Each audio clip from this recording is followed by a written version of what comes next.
amené au cours de notre vie à passer par des moments, des circonstances des fois très difficiles et on a l'impression qu'il y a comme quelque chose au-dessus de notre tête là et qu'on ne s'en sortira pas.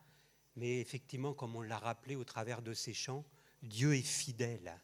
Dieu est là, présent à nos côtés, quelles que soient les circonstances par lesquelles on passe. Et vraiment, c'est important vraiment de ne pas regarder tout constamment à cette difficulté, mais de tourner les regards vers le Seigneur. C'est vraiment quelque chose d'important, je vous encourage, parce que parmi nous, il y a forcément ce matin des frères et des sœurs qui sont en difficulté, qui souffrent, qui voient vraiment le ciel tout gris, et malgré les chants, malgré la louange, pour eux c'est difficile. Donc je voulais vous rappeler cela, frères et sœurs. Tournons toujours les regards vers le Seigneur. Accrochons-nous au Seigneur. Lui, il est fidèle. Nous pouvons compter sur sa grâce. Ce matin, je voulais partager avec vous un message autour de cette pensée. Comment être agréable à Dieu ? On sait que Dieu est bon avec nous. On n'arrête pas de le chanter, on n'arrête pas de le proclamer. On le voit au travers des réponses à des sujets de prière que nous apportons, mais Dieu aussi attend un certain nombre de choses de notre part. Comment notre vie peut être agréable à notre Seigneur ? Comment avoir une vie qui lui plaise, une vie qui l'honore ? Je pense que c'est quelque chose de capital. Nous devons vraiment chacun, pour notre part, prendre conscience que Dieu attend un certain nombre de choses de notre part et que nous devons comprendre quel est le sens, quel est le sens de notre marche avec Dieu. Pourquoi on est là le dimanche matin ? Pourquoi dimanche après dimanche, le mardi, pourquoi on s'engage dans un certain nombre de choses, que l'on comprenne bien quel est le sens de notre marche avec Dieu. Parce que si nous ne comprenons pas ça, nous risquons fortement de faire fausse route. Dieu nous a appelés à devenir ses disciples et il désire nous voir grandir. Il désire nous voir faire des progrès. C'est d'ailleurs ce que Paul disait aux chrétiens à Corinthe. Il désire que nous travaillions de mieux en mieux à l'œuvre du Seigneur. Il désire donc que chacun d'entre nous, pas quelques-uns, mais que chacun d'entre nous, nous puissions gagner en maturité, que nous puissions devenir des femmes et des hommes faits mûrs, des hommes, des femmes sur lesquels Dieu peut s'appuyer, qui soient utiles dans son œuvre. C'est cela le projet de Dieu pour chacun d'entre nous, pas quelques-uns. Pour chacun d'entre nous, c'est le projet de Dieu pour ma vie. C'est ce qu'il désire. Et pourtant, je pense que fréquemment, nous avons une vision étriquée de la vie spirituelle. Nous avons une vie étriquée, une vision étriquée de notre marche avec Dieu et de notre engagement avec Dieu. Bien souvent, nous voyons Dieu surtout comme un moyen d'obtenir ce que nous espérons. Nous voyons Dieu comme un moyen d'obtenir ce que nous désirons. Nous voyons Dieu comme un moyen de protection, comme une assurance tout risque. Dès qu'on a un problème, on se tourne vers Dieu, on prie et on attend une réponse de Dieu. C'est un peu réducteur quand même par rapport à ce que Dieu veut au travers de notre vie. Bien souvent, nous voyons cela et à partir de là, si c'est cette vision que nous avons, si c'est cette relation que nous entretenons avec Dieu, alors nous allons nous focaliser sur un certain nombre de passages dans la parole de Dieu. Nous allons avoir nos textes préférés. Nous avons tous nos textes préférés. Mais la parole de Dieu, c'est un tout. Ce n'est pas juste quelques textes préférés.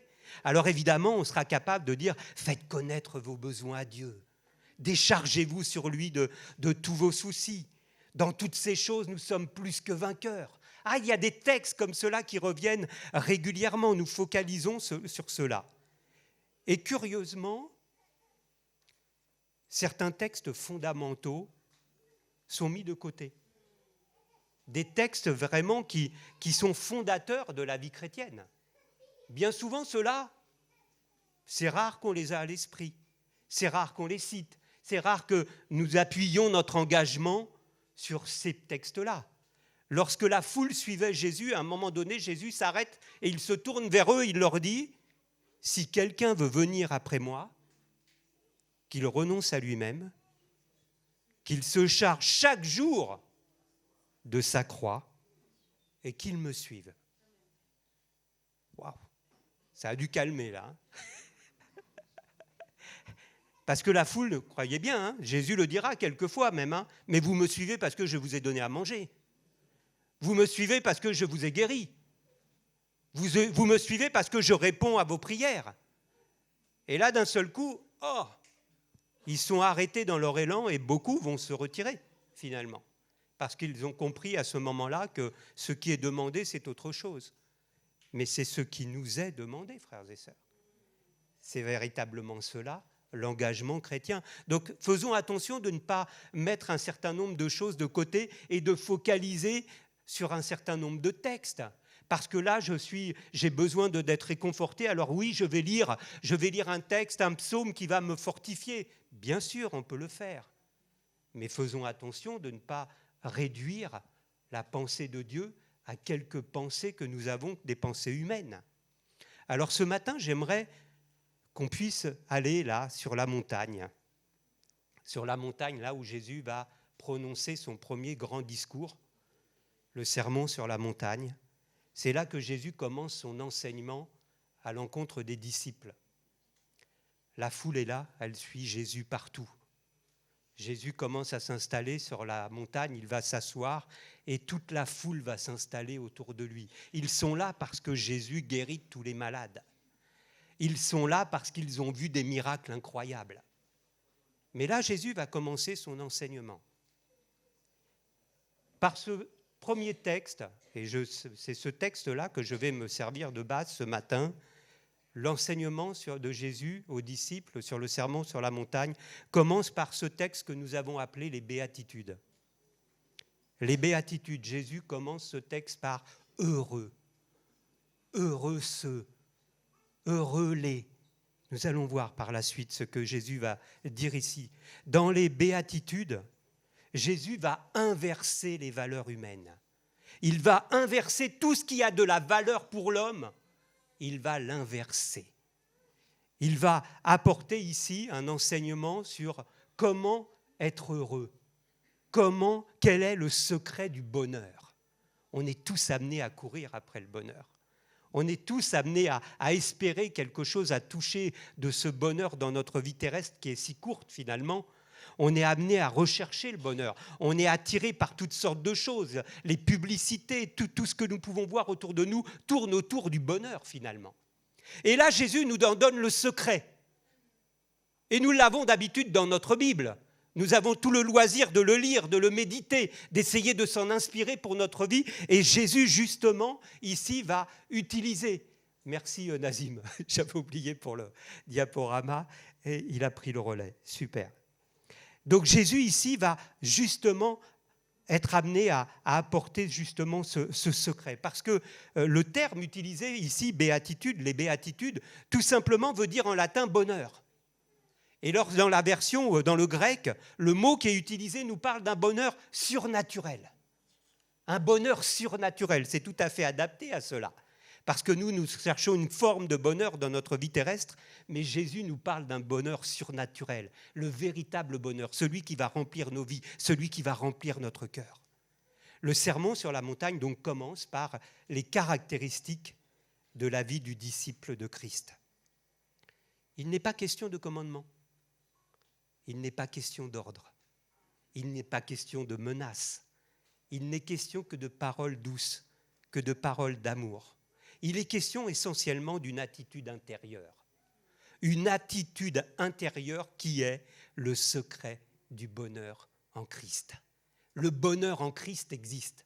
Il nous est décrit au travers ici de cet état d'esprit que Jésus va aborder. Alors que généralement, nous associons le bonheur à des circonstances extérieures, à une rencontre, à une réussite, à une reconnaissance à notre égard, à un gain, à un achat, à un voyage. Dès lors que nous faisons quelque chose comme cela, quelque chose qui nous arrive, c'est plutôt à ces choses-là que nous associons le bonheur. Mais Jésus ici prend le contre-pied total de cela. Il prend le contre-pied de tout ce qui a de la valeur pour les hommes. Et Jésus promet le bonheur. Il ne nous dit pas peut-être que, il promet le bonheur à ceux qui vont s'engager, à ceux qui vont être habités par les sentiments qui sont décrits dans ce texte. Ce n'est pas vague.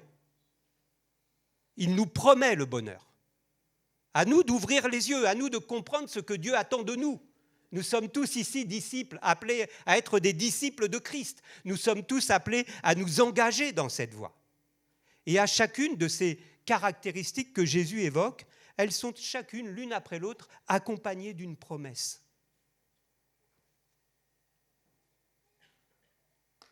Ça va peut-être faire un peu loin, je ne sais pas. Mais vous connaissez pour la plupart ce texte. Heureux les pauvres en esprit, ceux qui soupirent après les vraies richesses de l'âme. Le royaume des cieux est pour eux. Heureux les affligés, ceux qui pleurent. Leurs afflictions vont les amener à se tourner vers la source du pardon et de la paix. Ils seront consolés. Heureux les doux, ils hériteront la terre. Heureux ceux qui ont faim et soif de justice, ceux qui ont soif d'une vie conforme à la volonté de Dieu. Ils seront rassasiés. Heureux les miséricordieux, ceux qui ne pensent pas qu'à eux, qui compatissent à la misère des autres. Ils obtiendront miséricorde. Heureux ceux qui ont le cœur pur, sans fausseté, sans malice. Ils verront Dieu. Heureux ceux qui procurent la paix, qui y contribuent, qui cherchent à la rétablir. Ils seront appelés fils de Dieu. Heureux ceux qui sont persécutés à cause de mon nom. Le royaume des cieux est à eux. Avec cet enseignement, Jésus nous donne indirectement le portrait de sa propre personne. Au travers de ce que nous voulons dire, nous voyons le portrait de notre Seigneur Jésus. Pauvre, affligé, doux, miséricordieux, pur, recherchant la justice, procurant la paix, persécuté. Les béatitudes ici sont le reflet de notre Seigneur.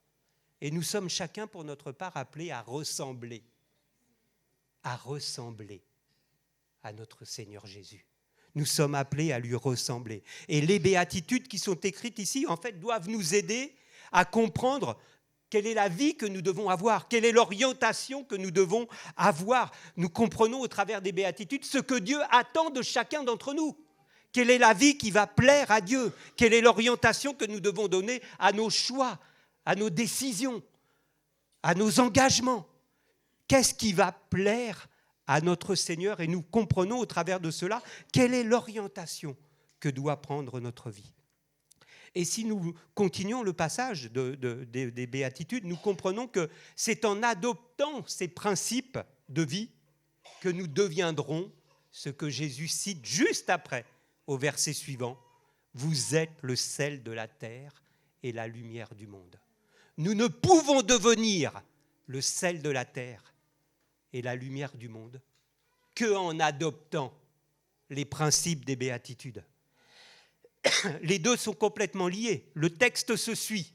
Après avoir cité les béatitudes, Jésus vous dit « Désormais, vous êtes le sel de la terre et la lumière du monde. » Cela ne vient pas par hasard. Cela ne vient pas à la sortie d'une réunion de prière. Ce n'est pas simplement parce qu'on a eu une réunion de prière qu'on va devenir le sel de la terre et la lumière du monde.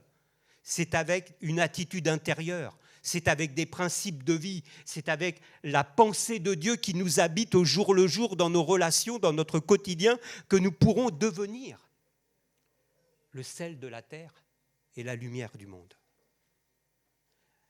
Alors moi, j'ai remarqué, et vous remarquerez également, qu'au travers de ce passage, des béatitudes, de ces principes qui sont cités, Jésus ne parle pas de prière, Jésus ne parle pas d'adoration. Il ne parle pas de jeûne, il ne parle pas de dîmes, il ne parle pas d'offrandes, qui sont tout simplement l'expression de notre pratique et de nos sentiments envers Dieu. Par la suite, dans le sermon sur la montagne, Jésus va aborder ces sujets-là pour en préciser le sens. Mais dans les béatitudes, ces choses-là n'apparaissent pas. Et il est vrai que l'être humain que nous sommes peut facilement tomber dans une religiosité stérile. Dans l'Ancien Testament, le peuple d'Israël faisait des sacrifices. Ils étaient habitués à faire toutes sortes de sacrifices. Et un jour, Dieu va leur dire mais qu'ils n'acceptent plus leurs sacrifices, qu'ils n'agréent pas leurs sacrifices. Ils ne sont pas reconnus, ils ne sont pas acceptés. Cela, Dieu ne prend pas plaisir à leurs sacrifices. 1 Samuel, chapitre 15, verset 22.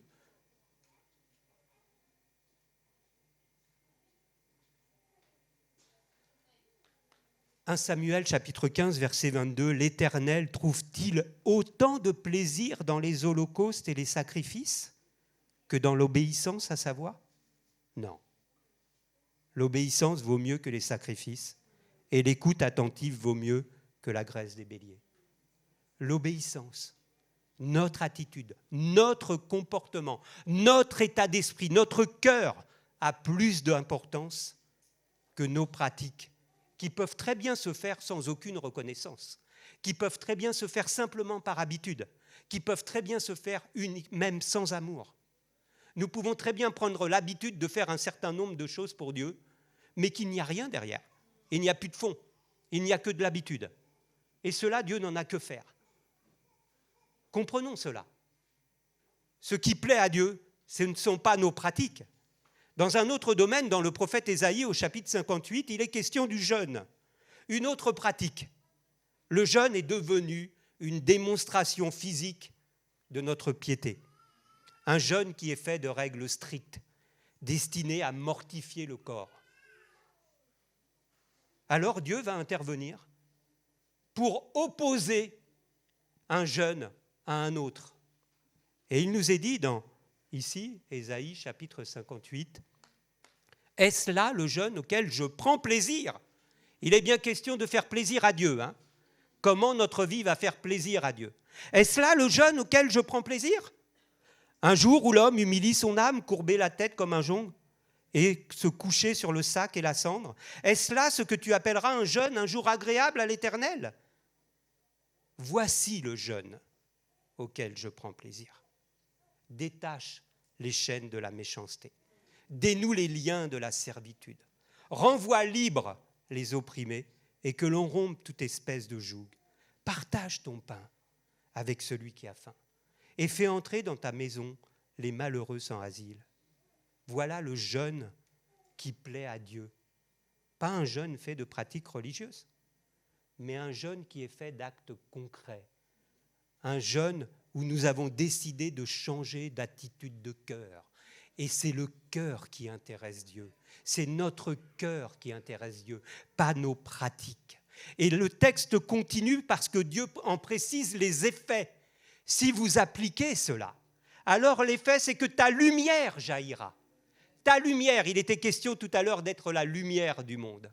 Eh bien, si tu agis comme cela, alors ta lumière jaillira. Et Dieu continue au verset suivant, « Et tu appelleras l'Éternel. Et je répondrai, me voici. » Parce que notre vie, alors là, plaît à Dieu. Parce que notre vie est agréable à Dieu. Et lorsque notre vie est agréable à Dieu, Dieu répond. Dieu accompagne. Dieu fortifie. Dieu soutient. Dieu protège. Si notre vie plaît à Dieu, si notre cœur est bien disposé, alors soyons assurés que l'action de Dieu va se déployer. Elle sera assurée dans notre vie. Je continue. Nous pouvons aspirer aux dons spirituels. Nous pouvons aspirer au baptême du Saint-Esprit. Nous pouvons même organiser des événements spéciaux pour recevoir ces dons. Mais est-ce que nous pouvons réaliser un seul instant combien Dieu désire bien plus que nous distribuer ses dons? Dieu désire distribuer ses dons. Il les a prévus. Il a prévu pour l'Église le baptême du Saint-Esprit. Il a prévu toutes sortes de dons spirituels pour que son Église soit puissante, pour qu'elle soit pertinente, pour qu'elle soit efficace. Ne croyez-vous pas que Dieu désire plus que nous encore les dons spirituels, qu'ils soient manifestés dans l'Église?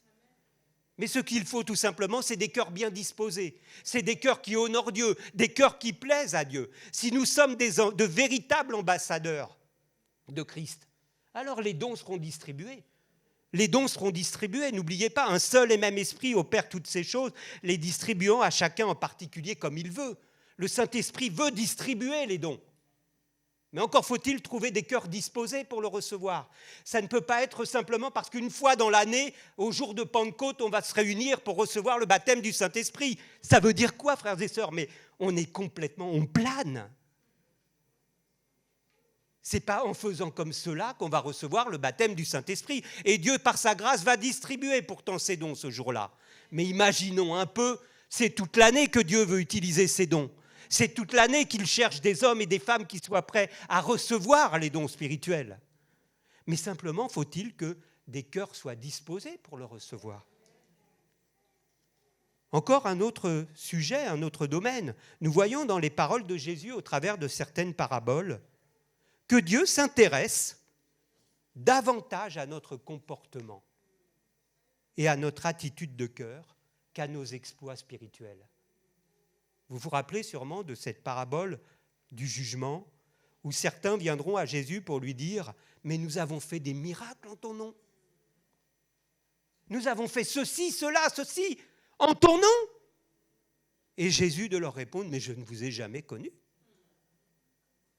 Par contre, à ceux qui ont visité les malades, à ceux qui ont donné à boire, à ceux qui ont donné à manger, à ceux qui se sont tournés vers ceux qui étaient dans le besoin, il les invite d'entrer dans la joie de son maître. Alors comprenons bien que nous sommes nés de nouveau, chacun d'entre nous, par la seule volonté de Dieu. Le salut ne dépend pas de nous, ne dépend pas de nos mérites. C'est un don, c'est une grâce que Dieu nous a faite. Et si nous sommes nés de nouveau, frères et sœurs, c'est désormais pour être ouvriers avec Dieu. C'est pour travailler dans le champ de Dieu. Chacun pour notre part. C'est cela que Dieu attend de chacun d'entre nous.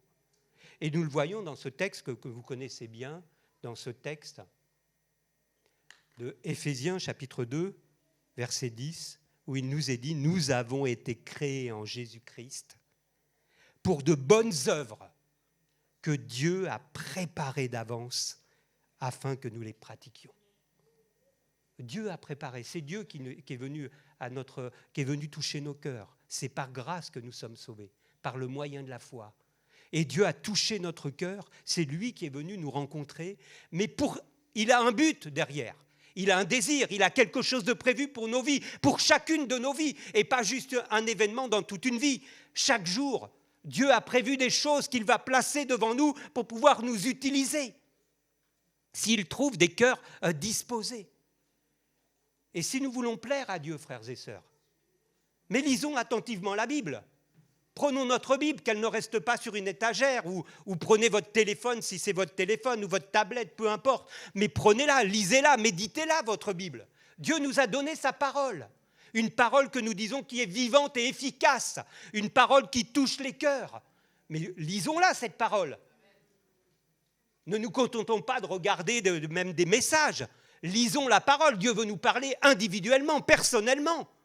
Lisons la parole. Et si nous lisons la parole, nous allons découvrir ce qui plaît à Dieu. Nous allons découvrir ce qui est agréable à Dieu. Nous allons le découvrir sans problème. C'est écrit. Nous allons découvrir quels sont les sacrifices pour lesquels Dieu prend plaisir. Ici, il nous est dit dans Hébreux chapitre 13, verset 16, c'est l'auteur de l'épître aux Hébreux qui dit « N'oubliez pas de faire le bien et de vous entraider. N'oubliez pas de faire le bien et de vous entraider. » Et il est rajouté « Car c'est à de tels sacrifices que Dieu prend plaisir. » Il n'avait pas parlé de prière. Les sacrifices qui font plaisir à Dieu, c'est lorsque nous faisons du bien autour de nous. C'est lorsque nous nous entraidons, entre frères, entre sœurs, mais également envers tous ceux que nous côtoyons. Dans Philippiens, au chapitre 4, il nous est dit ici, c'est Paul parlant aux chrétiens de Philippe, il leur dit « J'ai été comblé de bien ». J'ai été comblé de bien. Il était dans le besoin et les chrétiens se sont réunis, ils ont apporté une réponse à son besoin. J'ai été comblé de bien comme un parfum de bonne odeur, un sacrifice que Dieu accepte et qui lui est agréable. On veut savoir ce qui peut rendre Dieu, ce qui plaît à Dieu, comment on peut être agréable à Dieu. Mais lisons la Bible, frères et sœurs. Lisons la parole qui nous a été un sacrifice que Dieu accepte et qui lui est agréable. Dans 2 Corinthiens, chapitre 9, verset 7, ce texte quelquefois utilisé pour le moment des offrandes, où il nous est dit que chacun donne comme il l'a résolu en son cœur, sans tristesse ni contrainte, car Dieu aime celui qui donne avec joie. Dieu aime celui qui donne avec joie. Et ces actes de libéralité sont toujours associés, encore une fois, avec des promesses. Parce que lorsque nous faisons ce que Dieu demande, Dieu bénit, Dieu accompagne, Dieu fortifie. Et il nous est dit ici, au verset suivant, on est au verset 7, au verset suivant, il nous est dit « Car Dieu peut vous combler de toutes ses grâces, afin de posséder de quoi satisfaire à vos besoins, et qu'en plus vous ayez de quoi, que vous ayez en abondance pour toute bonne œuvre. » Non seulement Dieu répondra à vos besoins, mais il vous donnera encore plus pour que vous puissiez bénir autour de vous. Et il continue au verset 11. « Alors vous serez enrichis à tous égards de toute espèce de bien spirituel et vous pourrez contribuer largement à faire du bien chaque fois que l'occasion se présentera. » Chaque fois que l'occasion se présentera. Et vous savez que les occasions, il y en a tous les jours. On a des fois tellement des œillères qu'on ne voit pas ce qui se passe autour de nous. Mais des occasions, Dieu, il nous était dit tout à l'heure, les bonnes œuvres que Dieu a préparées d'avance. Moi, je peux vous dire que je suis persuadé que pour chacun d'entre nous, nous avons plusieurs occasions chaque jour de bénir. Nous avons chaque jour plusieurs occasions d'être la lumière de ce monde, d'être le sel de la terre et de pouvoir rendre gloire à Dieu. Je pense que tous les jours, nous avons des occasions comme cela, que ce soit premièrement dans notre foyer, bien sûr, auprès de notre conjoint, auprès de nos enfants, mais auprès de tous ceux que nous côtoyons la journée, celui qui est dans galère, qui n'arrive pas à faire ceci à cela, qui ne peut pas ouvrir la porte parce qu'il a des sacs à la main. Qu'est-ce qu'on fait ? Est-ce qu'on va continuer d'être dans notre projet, de courir encore à un autre lieu ? Dieu place des gens autour de nous, des gens que nous pouvons aider, des gens à qui nous pouvons tendre la main. Nous avons toutes sortes d'occasions, mais ces occasions, nous devons les saisir en étant inspirés par les béatitudes, par cet état d'esprit, par cet état de cœur dont Jésus nous a parlé, cet état de cœur qui nous parle de Jésus lui-même. Il est donc question ici du don de soi, il est question du don de son temps, il est question du don de sa force, il est question du don de ses biens, et c'est cela le secret de l'enrichissement. C'est en travers de cela, lorsque nous utiliserons tout ce que Dieu nous a donné, et que nous le mettons au bénéfice des autres, c'est en cela que nous serons enrichis. Et c'est cela le sens des béatitudes. C'est cela le sens des béatitudes. J'aimerais qu'on puisse comprendre véritablement à un moment donné que la vie spirituelle n'est pas faite que de prières. La vie spirituelle n'est pas faite que de louanges, n'est pas faite que d'adoration. Ces actions sont simplement le témoignage de notre dépendance envers Dieu. Ce sont simplement le témoignage de notre crainte respectueuse à l'égard de notre Seigneur, de notre reconnaissance à l'égard de ses bienfaits, de notre désir d'être conduit, d'être inspiré par Dieu, par son esprit. C'est cela. Mais toutes ces choses que je viens de citer, ce ne sont que des manifestations personnelles. Ce sont des manifestations intimes, des choses entre moi et Dieu, des choses même que la plupart d'entre nous, nous ne devrions même pas connaître. Nous ne savons pas ce qu'il y a dans le cœur de mon frère. Je ne sais pas ce qu'il y a dans le cœur de mon frère, dans le cœur de ma sœur. Je ne sais pas, ça c'est une question entre moi et Dieu. D'ailleurs, quand Jésus parle de prière, il nous demande d'entrer dans notre chambre. Lorsqu'il nous parle d'offrande, il nous demande que la main gauche ne sache pas ce qu'a donné la main droite. On est dans des choses intimes. Mais ce qui importe, ce qui est important, ce qui a de l'importance, ce qui fait la différence, c'est mon attitude. C'est mon comportement, c'est mon attitude de cœur, c'est mes paroles. C'est cela, mes paroles à l'égard de ceux que nous côtoyons. C'est cela qui fait la différence, pas la prière à l'église. Bien sûr qu'il faut qu'on prie, bien sûr que Dieu entend nos prières, mais comprenons bien que pour être la lumière du monde, c'est à l'extérieur qu'il va falloir que je le sois. Ce n'est pas lorsque nous sommes réunis à 4, 5, 10, 20 entre ces 4 murs que nous allons faire la différence. La différence, elle se fait au travers de mon attitude, de mon comportement à l'extérieur. Et c'est là que va dépendre comment vais-je utiliser mon temps, comment vais-je utiliser mes biens. Dans ses exhortations, Paul insiste sur ce point. Lorsqu'il s'adresse aux chrétiens, il va leur dire « Ne nous lassons pas de faire le bien. Ne nous lassons pas de faire le bien. Ne nous relâchons pas.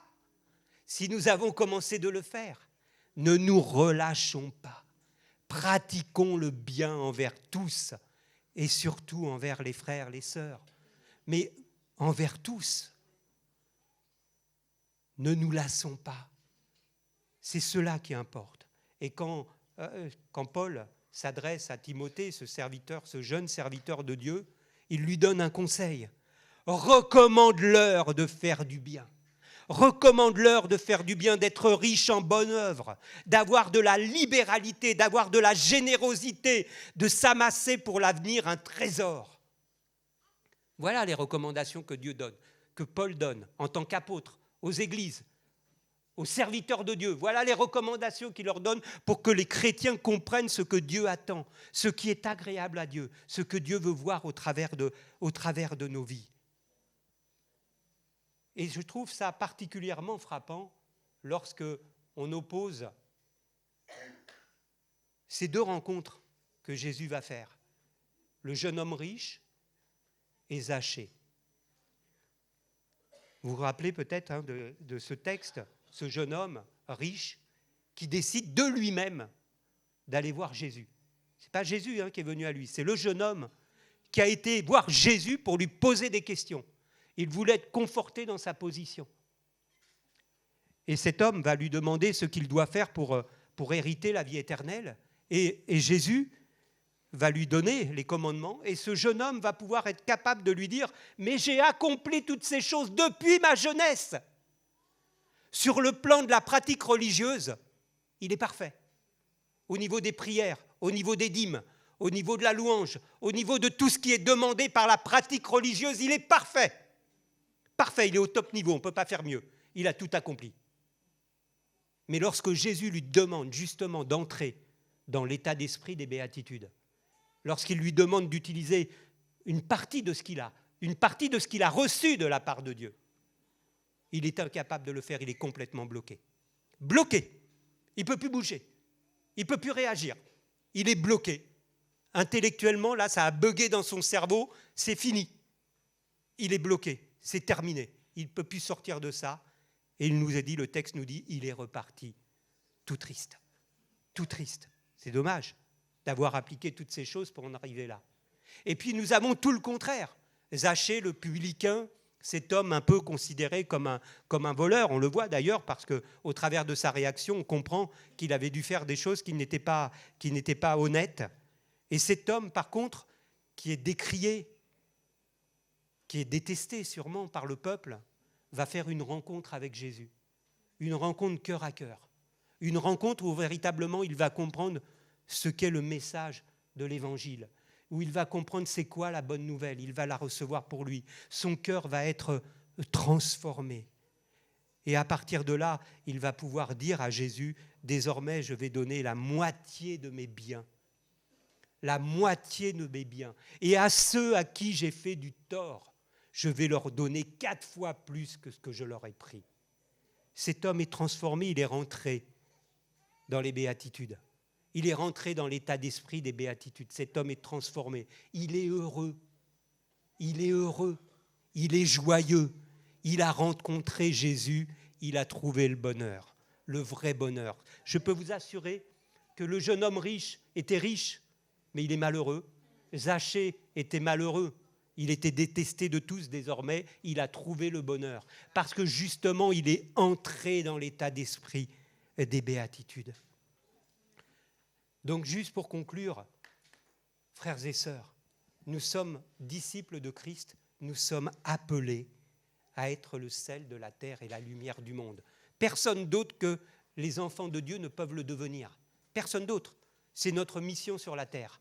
C'est ce que Dieu attend de chacun d'entre nous.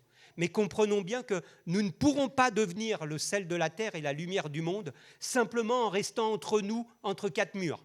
Nous ne pourrons pas devenir la lumière du monde simplement en priant pour nos propres sujets personnels. On ne va pas faire éclater les choses en priant que pour nous-mêmes, je vous assure. Ce n'est pas ça qui va faire la différence. Nous ne pourrons faire la différence que si nous adoptons les principes des béatitudes, si nous adoptons les principes qui sont développés par Jésus et que nous l'intégrions dans notre façon de vivre, dans notre comportement, c'est comme cela que nous changerons. Nous serons agréables à Dieu uniquement en utilisant tout ce que Dieu nous a donné. Dieu nous a donné la vie. Il nous a donné le temps, un temps que nous pouvons utiliser. Il nous a donné notre force. Il nous a donné des biens. Et nous devons utiliser tout ce que Dieu nous a donné pour bénir. Et les gens seront bénis. Et les gens vont voir la différence. Et les gens vont être touchés dans leur cœur. Ils vont vouloir comprendre pourquoi nous sommes comme cela. Et c'est ainsi qu'ils se tourneront à leur tour vers le Seigneur Jésus. Voilà ce que je voulais partager avec vous. Que Dieu nous bénisse et nous aide à comprendre véritablement ce que Dieu attend de chacun d'entre nous, frères et sœurs. Amen. Seigneur, je veux te rendre grâce pour ta parole. Je veux te rendre grâce, Seigneur, mon Dieu, parce que tu nous éclaires, parce que tu es bon, Seigneur. Lorsque nous prenons le temps de lire, de méditer, d'étudier ta parole, alors nous comprenons le sens de tout ce que tu veux nous dire, Seigneur.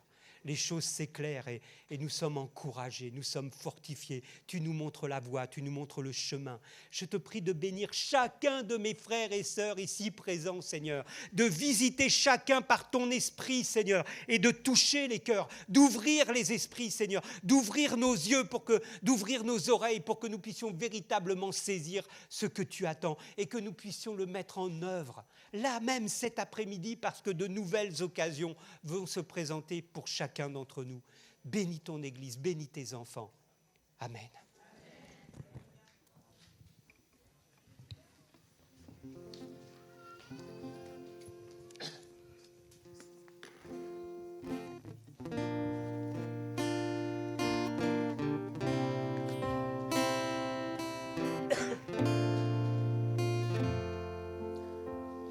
Te ressembler, Jésus, c'est mon espoir suprême.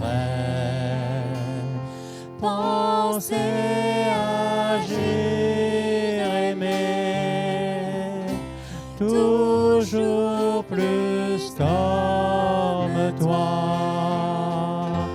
Te ressembler, Jésus, c'est mon espoir suprême.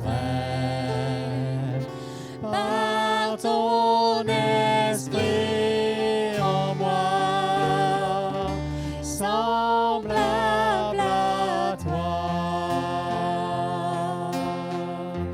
Te ressembler, Jésus, c'est mon espoir suprême.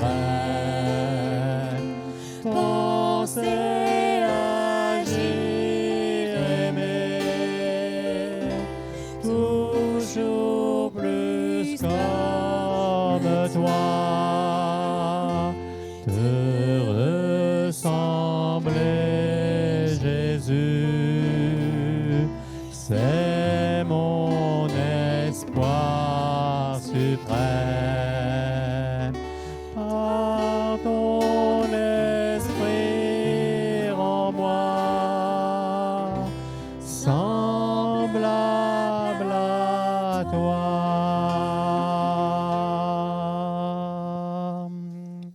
Amen. Merci pour ce que le Seigneur nous a apporté par la bouche de notre frère.